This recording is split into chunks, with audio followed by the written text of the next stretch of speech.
thank everybody involved in this and the church family. I asked them to bring some extra food, and it's overwhelming, so please stay for potluck. We have a lot of food, and we enjoy your fellowship with us. Today, some of you know I wrote a book called God's Hand in History of World War II.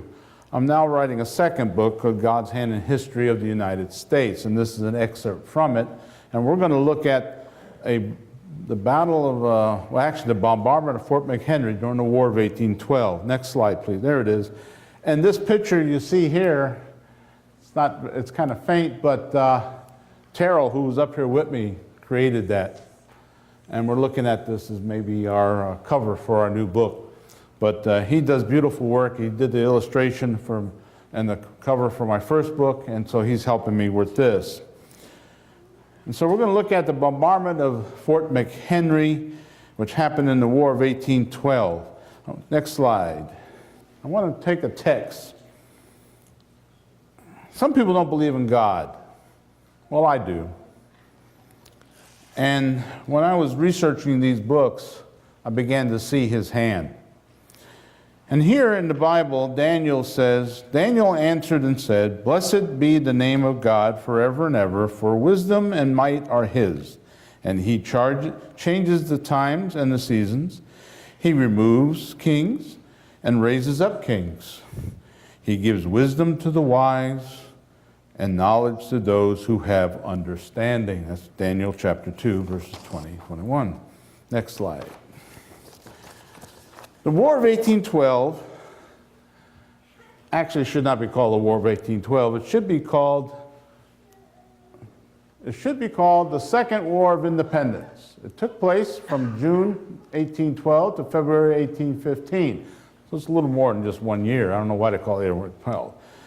What happened was the British never really thought they lost the war. In fact, I see a lot of parallels between the American Revolution, War of 1812, because it was a continuation of the American Revolution, and I see the First World War and the Second World War, which was a continuation of the First World War. Interesting. But the British, the war between the British and the United States, and they had just won, in 1814, they had just won the Second War with Napoleon, the Battle of Waterloo. Some of the people who fought on the British side in Waterloo now were able to come across the United States and put down this upstart little nation. Next slide, please. Here is the Louisiana Territory. Here's the colonies in the United States. What England wanted to do was take us back unto their fold. They believed this bunch of upstarts should be back in the British control. But they also had a second plan. If that didn't work, we had the Louisiana Territory here, which we bought from who? Napoleon, who they just whooped. They figured, well, this should be our territory now. So their plan was simple. They were going to take Washington, D.C., Baltimore, and New Orleans. And then, if they couldn't take us all back in, they say, all right, we'll make a deal with you. We'll give you back those towns, those cities, and we'll take this territory up here, or Michigan Territory, all of this, because this is Canada. So they wanted to come down and go across the top. Next slide. If they did, that would be Michigan, Wisconsin, Minnesota, part of South Dakota, North Dakota, Montana, Wyoming, Idaho, part of Idaho, and Washington would have been under their control. Now, if that happened, the Cornhuskers here in Nebraska would not be able to play games against Michigan State and Wisconsin, and so we couldn't let them take over.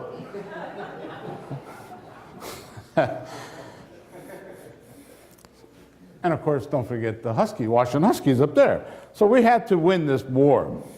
So that was their plan, was to expand their territory, if not get it all back. Next slide. I'm going to show you this map, which is very interesting. Here was Washington, D.C. And over here is Baltimore. I know you can't quite see it. And down here is this little island.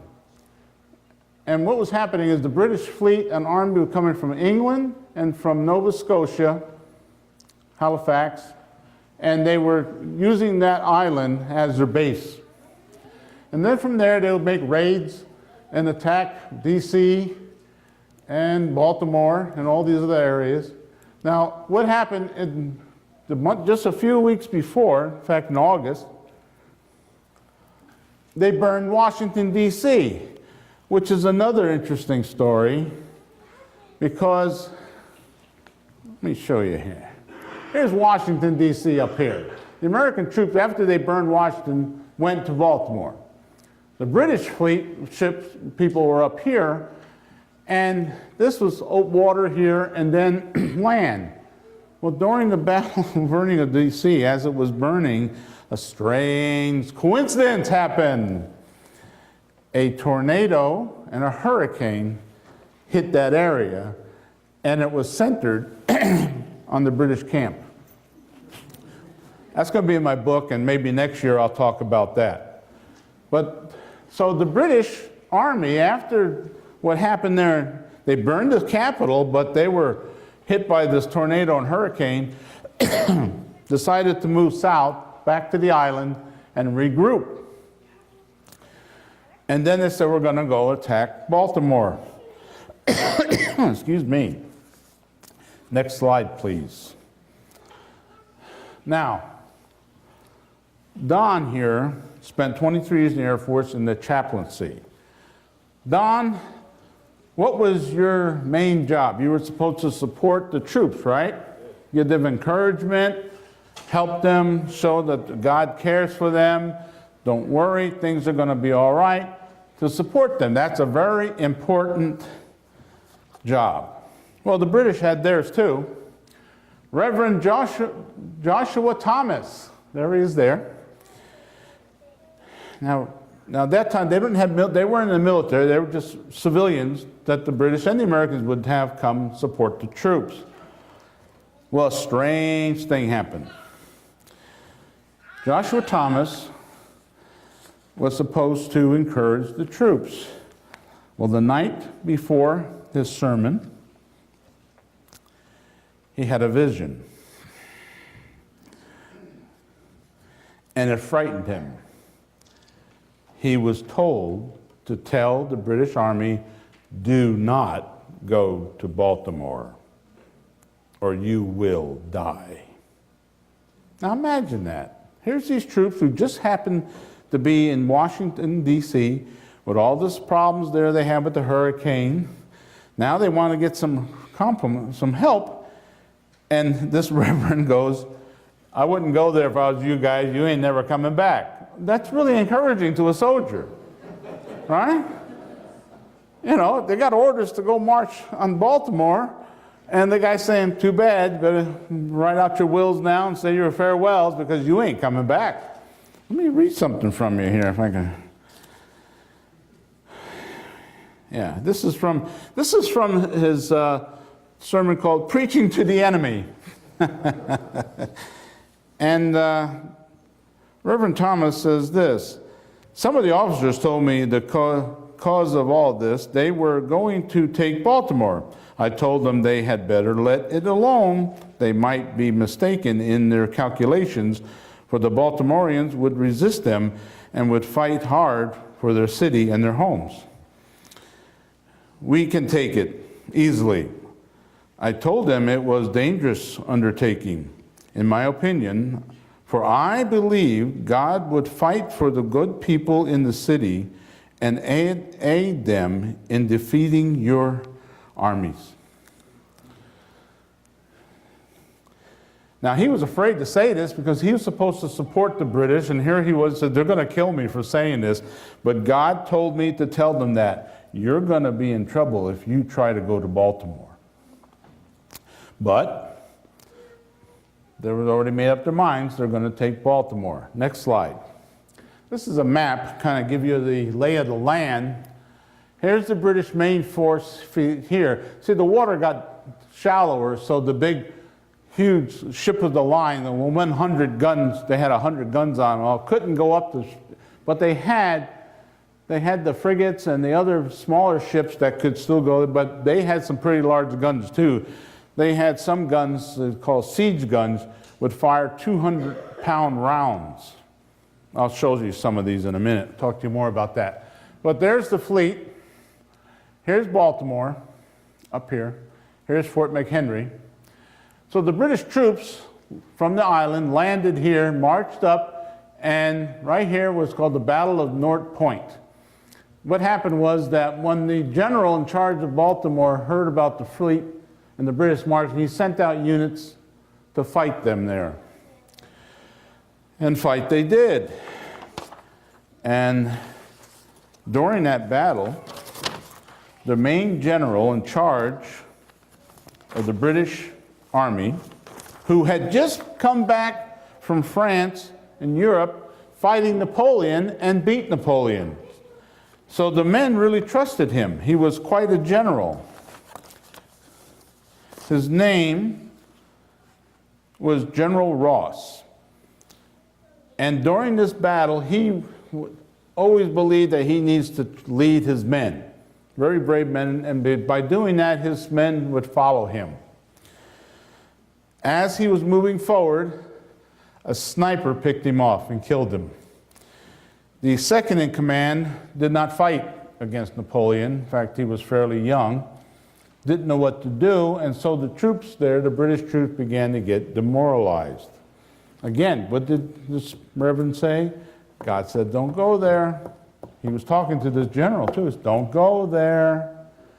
So the British troops saw this happening and remember what Pastor Thomas said. So they began to still move forward, and they wound up at this point here, and here's Baltimore, and the American forces pulled back and reinforced this line. So the British troops decided to hold off and wait for the bombardment of Fort McHenry. Once they destroy Fort McHenry, they would attack here, the Royal Marines would come in and attack here, and the ships would sail up and take Baltimore. That was the plan. Well, Walter Thoreau says, the best laid plans of mice and men often go with thunder. Next slide. This is another map, maybe it's a little bit clearer. You see right here, U.S. ship with Francis Scott Key aboard. That was his truce ship. This was the main battle fleet.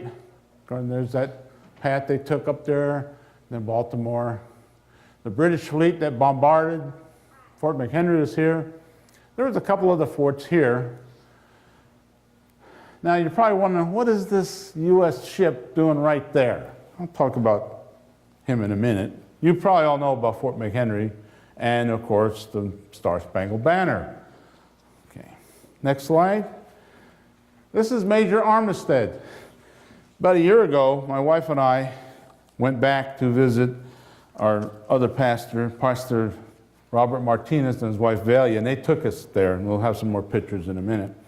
But this is in the building at the fort. They have this statue of Major Armistead in his office. That was his real office.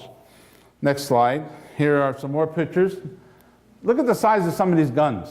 They were huge. This one could fire, I think, a 200-pound round back at the British, and the British had guns similar to that on their ship. And then they had smaller ones. It's a beautiful place. If you've ever gone to Fort McHenry, you need to go see it if you ever go back to Baltimore and see it. It is fantastic. They did a good job. Next slide. Okay. Here's my wife, Carol.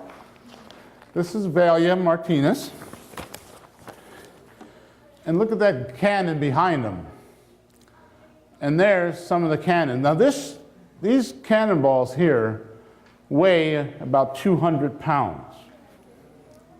And they would fire, and they're solid, I don't know, lead or whatever, steel. And the idea behind them, you have a wooden ship back then. And so the idea is you fire this thing at the water level, and it would go through the wall of the wooden ship and put a hole in it. And if you're lucky, it goes all the way through.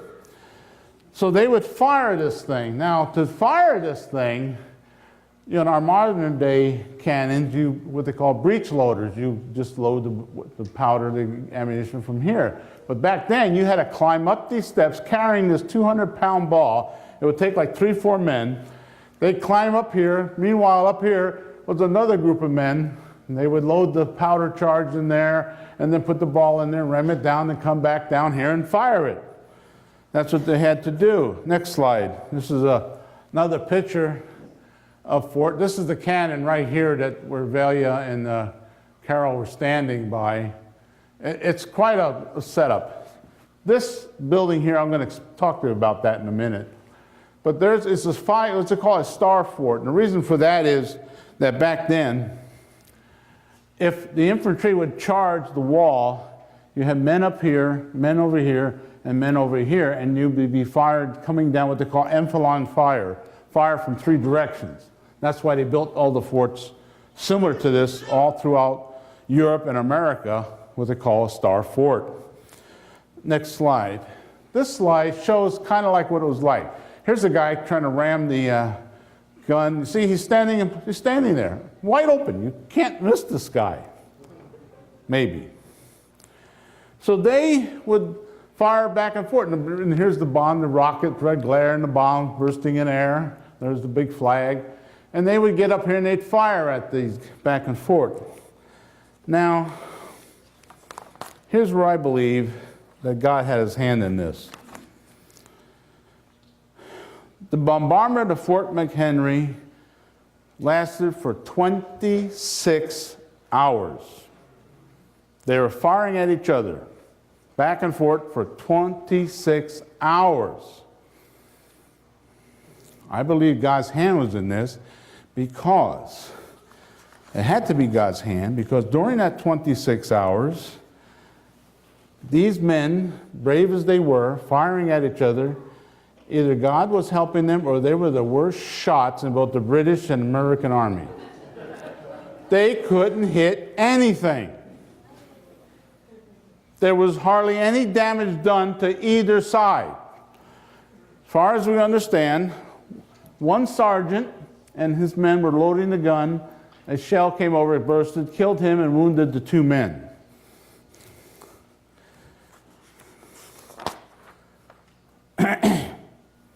The Royal Marines, next slide. Here's the bombardment. There you go. Here's the fort. And you see over here, they came and landed here. We're trying to land and attack the fort from this side. Here's the bombs bursting in air. What they are there, I'll show you one in a minute. And so as they were firing, the Royal Marines got in the rowboat. They didn't have Higgins boats like we had in World War I with the ramps, World War II where the ramps came down. They had to row these boats. Well, Major Armistead, one of his lookouts, said the Royal Marines, about 300 or 400 of them are going to land on this beach over here. So he sent a platoon or a couple companies of infantry to stop them. So the Marines were getting out of their boats. The American Army was there, and they fired at them. They killed 1 or 2 Marines and wounded a couple others. The rest figured this is impossible. We're going to get slaughtered in the open, so they went back. That's the only casualties. 26 hours, 2 or 3 men killed and 5 or 6 wounded. That was it. There were several thousand. There was about at least 2,000 in the fort, and we don't know how many thousands on board the British ships out there. Nothing. I firmly believe God's hand was protecting that fort and the British Navy. He warned them not to take it. He wasn't going to let them take it. Next slide. Okay. This is when we're at the fort. I don't know if you can see it very good. Here's my wife, Carol. This is one of those bombs that burst in the air. This one's hollow. It's a small one. This is one of the ones we had. The British had these plus bigger ones. And they would be hollow about 1 inch thick of steel or maybe brass and full of gunpowder with a fuse. Next slide. This is a little better shot. You can see right here, there's these like holes here. They had 2 fuses in them, make sure it would go off.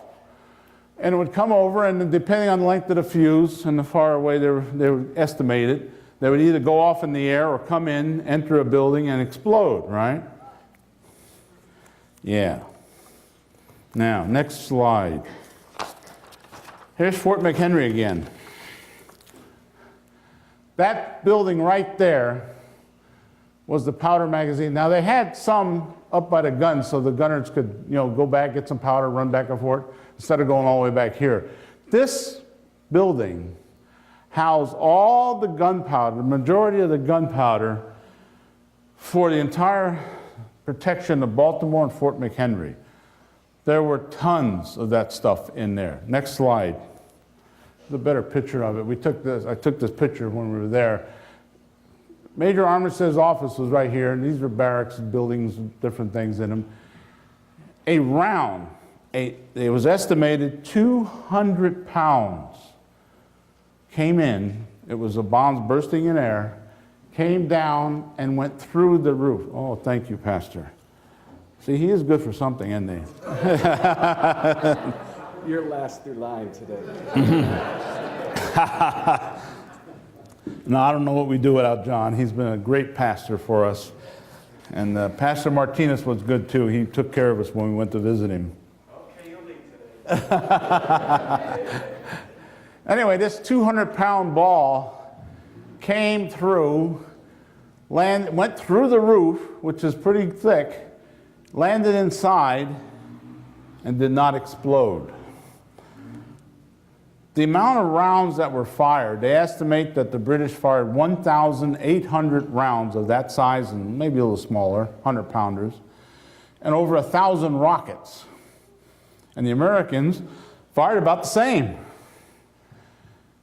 But only one did not explode. The one that landed in there. In fact, next slide, they got a plaque outside there explaining that. The miraculous lack of an explosion may have been due, and they tried to come up with an idea why it didn't go off. They even said it. It's the only round that didn't explode. Next slide.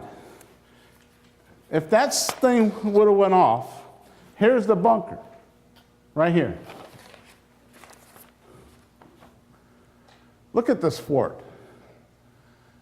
The amount of, we don't know how many thousands of pounds was in there. If it would have went off, they estimated that it would have wiped out this entire fort. It would have gone up there, killed everybody, and of course demoralized, maybe even hit some of the troops up here. And once that would have happened,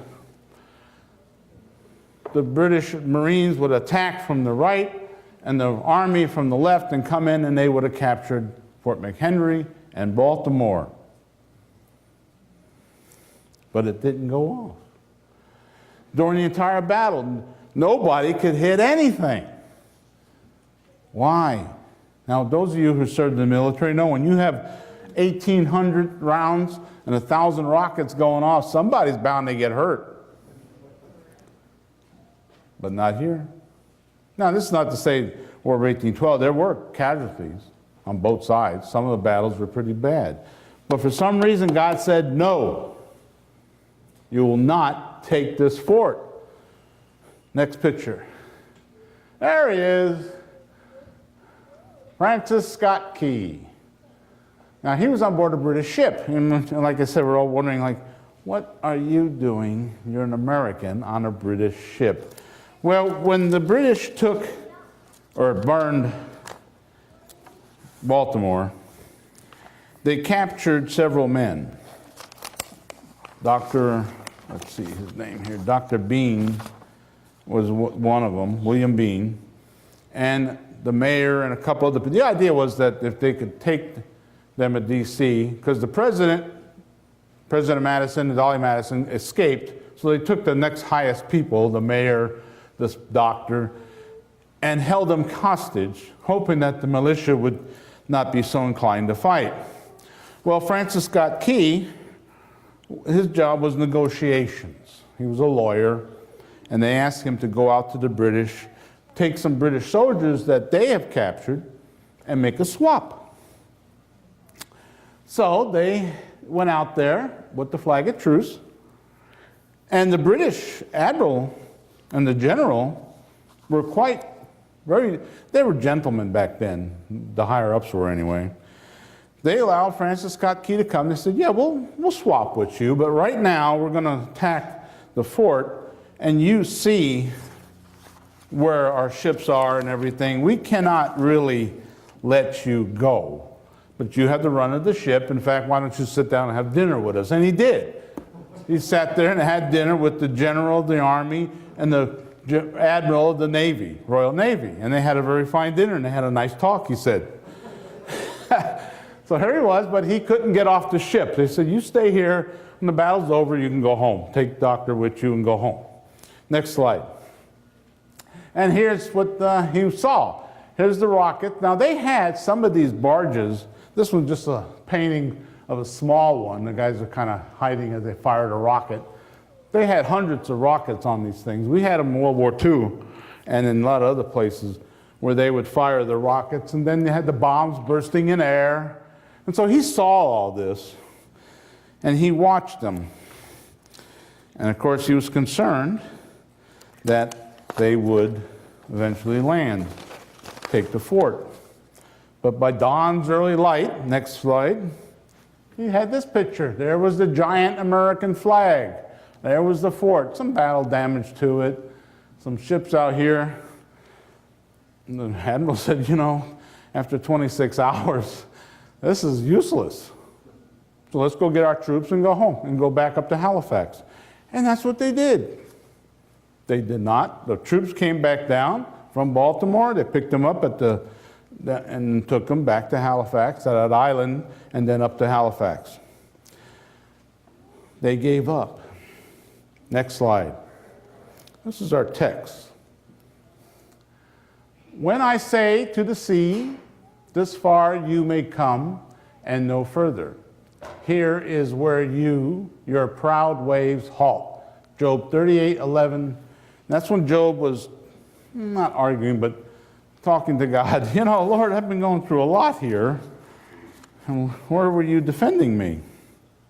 And then he told them, where were you when I created the heavens and the earth?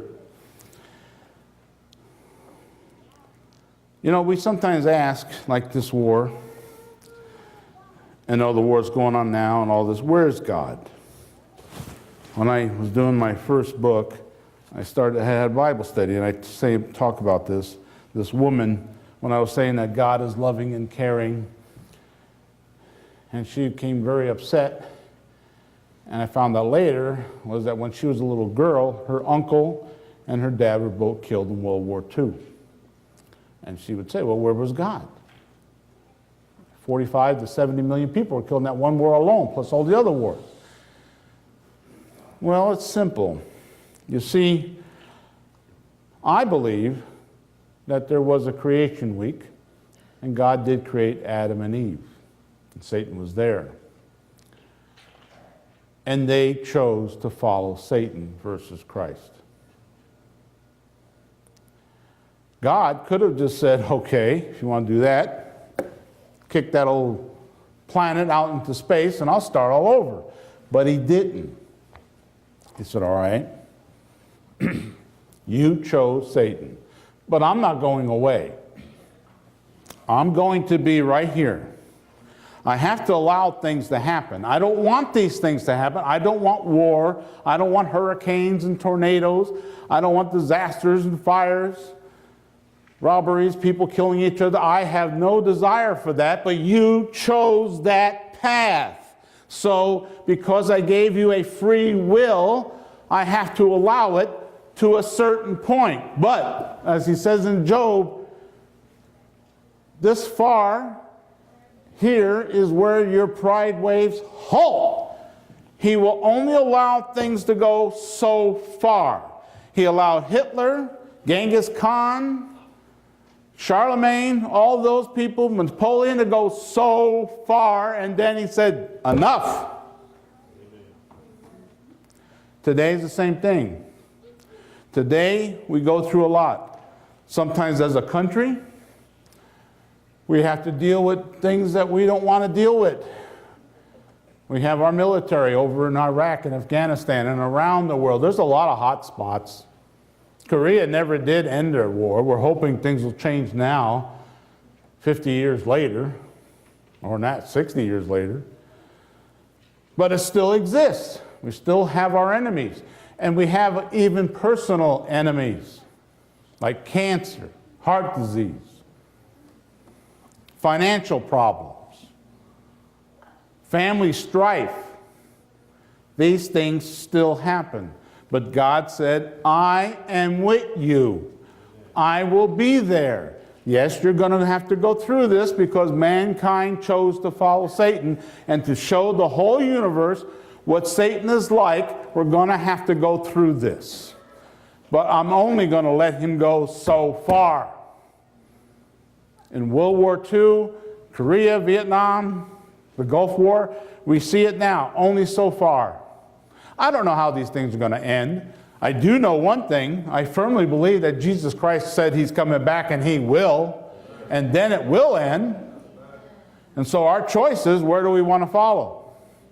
Do we want to be on Jesus' side, or do we want to be on Satan's side? It's up to us. He gives us all a free choice. He's not going to force himself on us, but he will only allow things to go so far, and then he's going to step in. So no matter what crisis you're going through, no matter what war you're fighting, he's there. You may not see him. You may wonder, well, where are you? That's what Job was asking. Where were you? He says, I was right here. I only let Satan go so far. And today he's doing the same thing. So that's why I wrote these books, to give people an opportunity to see that God is there, both in individual lives and through countries throughout the world. He is there. I don't know what's going to happen in the future, except that he's coming home. And until he does, a lot's going to happen. So have courage and be willing to ask him, I'm here, Lord. And it's okay to question. I've done it. I'm sure many of you had the same thing. Where are you? Why am I going through this? He wants us to learn something. So we need to go through it. But have strength, have courage. He only allowed Satan to go so far. He only allowed the British to go so far. He only allowed Hitler to go so far. And he will only allow Satan to go so far. But he will not forsake you. Thank you.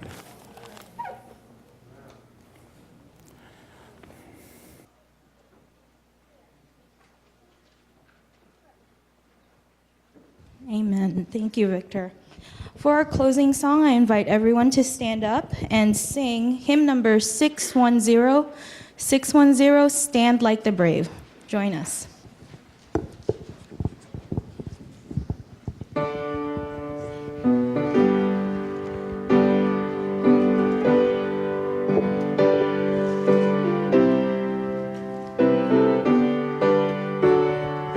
Let's sing.